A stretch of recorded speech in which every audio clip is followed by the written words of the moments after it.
সেই সংস্কারটা আমরা আমাদের প্রতিষ্ঠানে করতে পারি, আমাদের সমিতিতে করতে পারি, আমাদের আয়োজনে করতে পারি। এটা যেন আমরা করি। এবং আমার একটা বড় আশা, যে সময় মেয়াদকালে আমরা এখানে থাকব, শ্রমিক মালিকের সম্পর্কটা সুন্দরভাবে গড়ে তোলা। এটা বহুদিন পড়ে আছে। আমরা জেনেভা কনভেনশন যোগ দিতে পারি নাই। সবাই যখন একটা টিম হলাম, শ্রমিক, মালিক, সরকার সব যখন টিম হলাম, ওটাও আমরা করে ফেলি।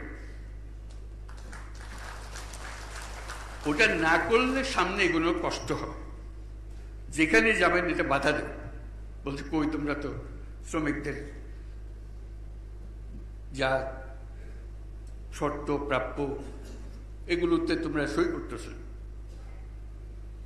কাজেই যদি আমাদের এগোতে হয়, পরিষ্কারভাবে এগোতে হবে। আমাদেরকে সাহস দেন, এগিয়ে আসেন, আমরা সবাই মিলে আইএলও কনভেনশনে স্বাক্ষর করে ফেলি।